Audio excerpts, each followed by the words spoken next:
Assalamualaikum warahmatullahi wabarakatuh. Halo semua, bagaimana kabarnya?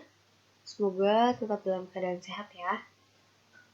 Alhamdulillah kita bertemu lagi di mata pelajaran ekonomi bisnis. Di pertemuan kali ini kita masuk ke KD4 atau bab 4, yaitu mengenai hukum permintaan, penawaran, elastisitas, dan harga keseimbangan pasar. Di video kali ini, Ibu akan menjelaskan hukum permintaan, penawaran, dan harga keseimbangan pasar. Langsung aja yuk simak video berikut ini. Baik, yang pertama ada permintaan. Permintaan ini timbul karena manusia menginginkan barang atau jasa untuk memenuhi kebutuhannya. Jadi keinginan menjadi permintaan apabila didukung dengan kesediaan dan kemampuan si pelaku ekonomi tersebut. Jadi permintaan merupakan jumlah barang dan jasa yang diminta pada berbagai kemungkinan tingkat harga dengan kurun waktu tertentu. Ada beberapa faktor yang mempengaruhi permintaan. Yang pertama, harga barang itu sendiri. Jadi ketika harga barang itu naik, maka jumlah barang yang diminta akan turun. Dan begitu pun sebaliknya. Jika harga barang itu turun, maka jumlah barang yang diminta akan naik. Yang kedua, harga barang substitusi dan komplementer.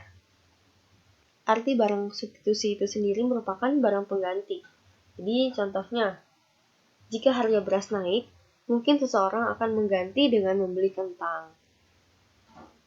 Dan untuk barang komplementer contohnya, ketika harga bensin naik, maka seseorang akan berpikir kembali jika ingin membeli mobil, karena khawatir tidak bisa memenuhi kebutuhan akan bensin tersebut. Selanjutnya yang ketiga ada selera konsumen. Saat ini, seseorang membeli handphone tidak hanya untuk telepon ya, tetapi juga untuk selfie. Nah, kebutuhan untuk kamera selfie ini membuat permintaan menjadi naik. Yang keempat, pendapatan. Jadi, jika pendapatan seseorang naik, maka jumlah barang yang diminta pun akan naik. Selanjutnya yang kelima ada intensitas kebutuhan konsumen. Jadi, ini merupakan kebutuhan akan barang mendesak atau tidak ya. Contohnya kayak masker pada saat COVID, seperti itu. Masker pada saat COVID ini kan menjadi hal penting yang harus digunakan.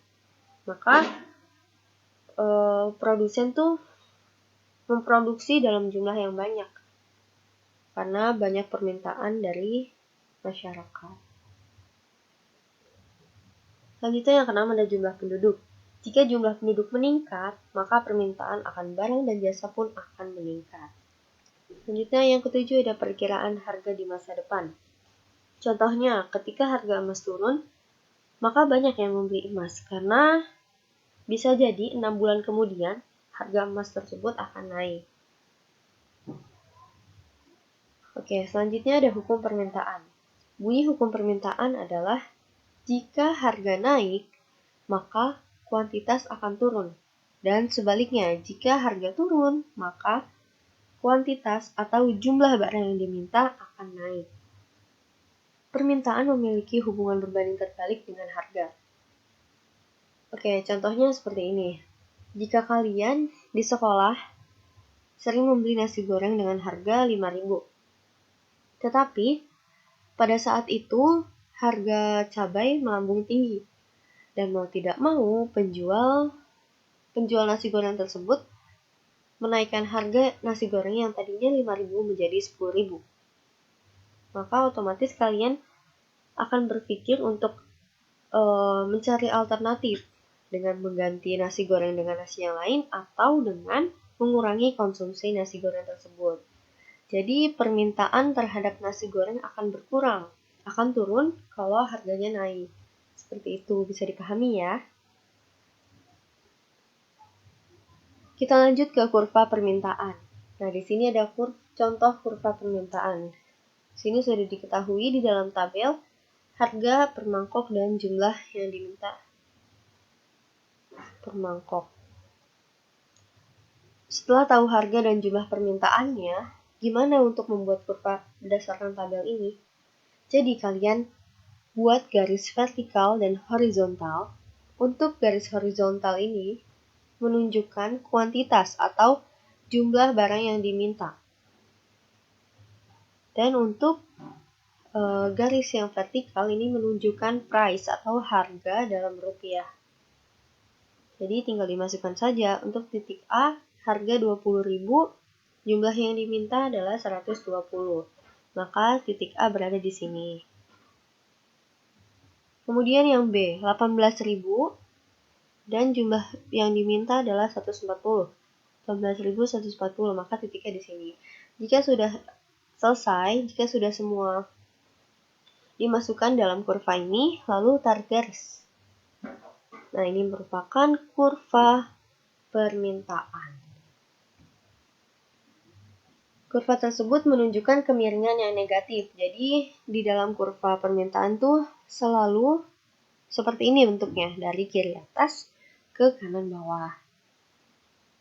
Nah, dari tabel permintaan ini, kita bisa membuat fungsi permintaan atau KID, yaitu dengan mengambil dua titik. Misalnya, P1-nya itu 20.000 dan P2-nya 18.000.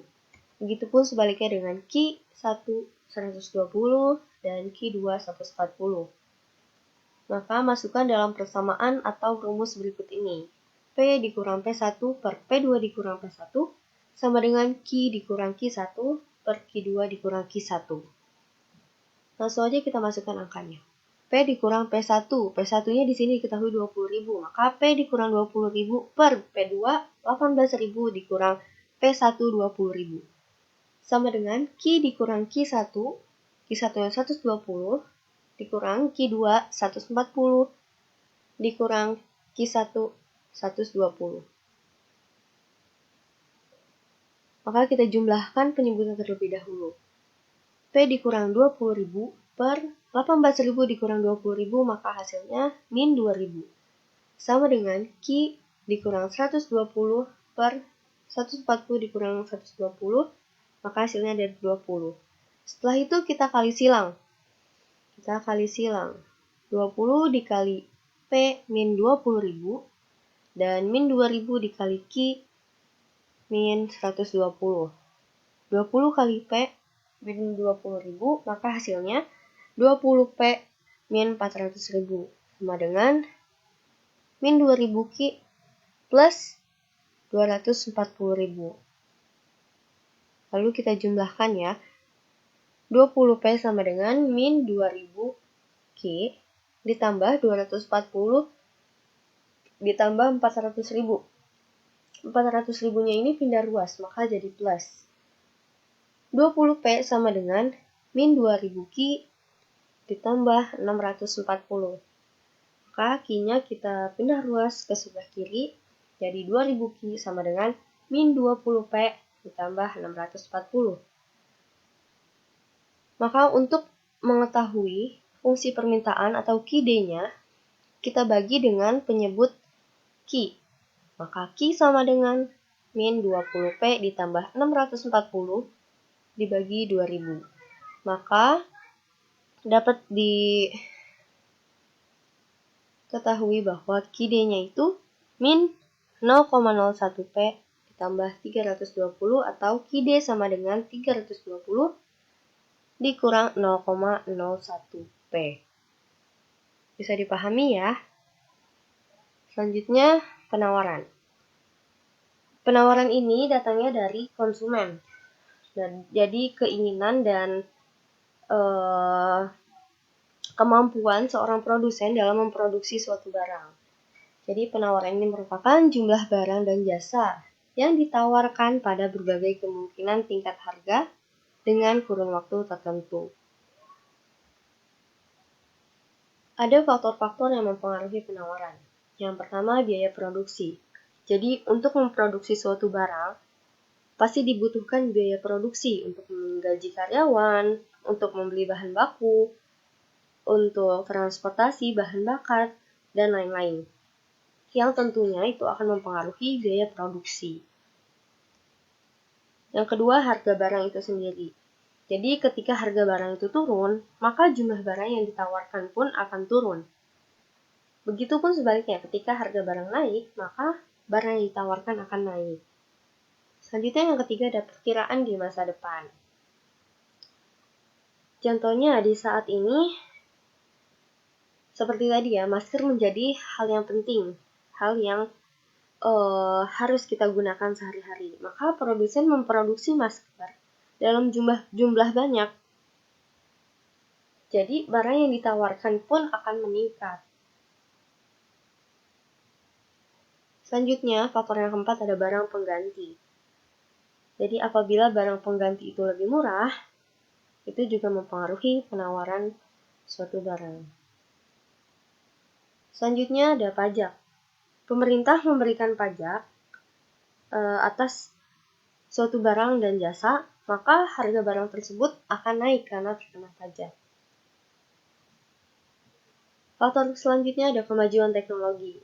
Jadi kemajuan teknologi ini merupakan faktor yang mempengaruhi penawaran karena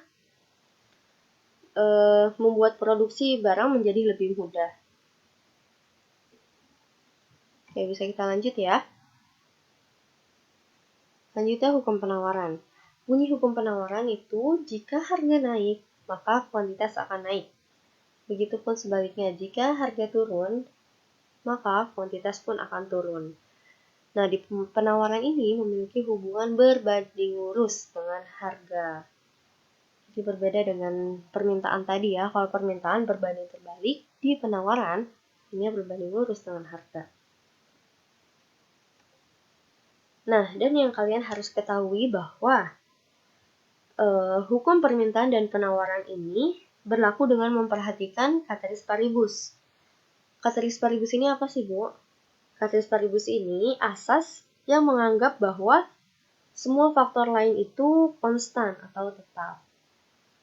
Jadi, faktor yang sangat mempengaruhi di sini adalah harga itu sendiri. Ya, selanjutnya ada kurva penawaran. Untuk kurva, sama ya dengan yang tadi, untuk membuat kurvanya, buat garis vertikal dan horizontal. Lalu, kita lihat di tabel di sini, titik A, harga 20.000 yang ditawarkan 200. 10.200. Dan untuk titik B, harga yang diberikan 18.000, maka jumlah yang ditawarkan turun menjadi 180. Maka titik B di sini.